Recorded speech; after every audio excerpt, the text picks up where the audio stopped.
Құралай түгілі, қорықшылар да қорғансыз. Бүгінгі күннің ақиқаты осы.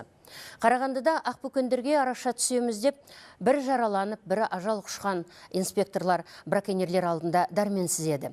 Өйткені көлігі жолда қалдырды, қаруы болса қауқарсыз. Десе де көзсіз ерліктің нағыз үлгісін көрсетіп кеткен Ерлан Нұрғалиев қандай құрметке болсын лайық. Халықтың қалауы да сол. Нысаналы ығыл жалғастырады.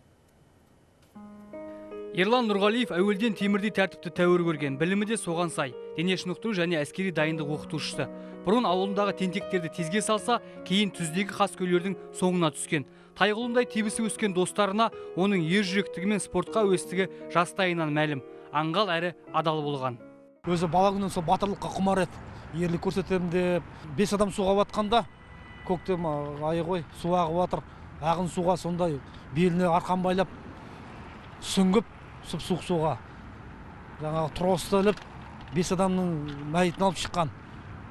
Сондай батыр өзі ауылдың мысалы бір нелерінде бірдеме болса алға жүретін өзі ең бірінші. Сол көрші ауылда 40 километр жерде тұратын ғашық қызына сол кезде шаңғымен барып келетін. Сол кезде мықтылығы сондай барып келу 80 шақырым ғой, сондай мойымайды, сондай қайратты жігіт болатын. Біз енді сол кезде осындай Ерланның ерлік істерге баратын көзіміз анық жеткеледі. Ерлан Нұрғалиев көзден кетсе де есімі мен ерлігі ел көңілінен өшпейді. Ақбөкендерді аялап қорғап өткен қорықшыны үлгі етуге үндеп жатыр. Бірі оның бейнесімен киіктерді қорғаудың ұранындай етіп билборд ілуді ұсынса, өзгелері кино түсіруді құп көруде. Неге олай етпеске? Қытайда Кикушели тау сақшысы атты фильм түсірілді. Яғни аяусыз аңшылар мен табиғат жанашырларының жанкештілігі суреттеледі. Есесіне браконьерлерге жаза қатайтылып, бөкендерге қауіп азайған. Дәл қазір біздегі жағдай.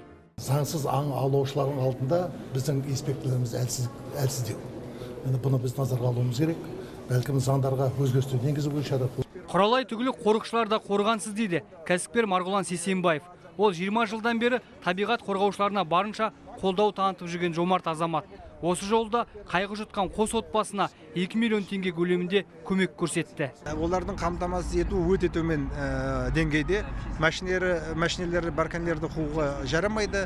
Қару жарақтары жоқ. Киікті қорғайтын органдардың бюджетін көтеріп, жақсы жататын жері, көлігі бар, қару жарағы бар, соның бәрімен қамтамасыз ету керек. Себебі киіктің мүйізіне тапсырыс берушілер қаскөйлерді мұздай қаруландырады. Астарына арнайы жарақталған Toyota Land Cruiser мінгізеді. Сондай қарсыластарға жалаң қол болса да қайтпай қайсарлық таныту Ерлан Нұрғалиев сынды инспекторларға тән қасиет. Ендеше дала еркесінің панасы әр қазақ баласының санасында сақталуы керек. Нысаналы ығыл, Сапар Ақын Шәріпхан, ұлттық арна.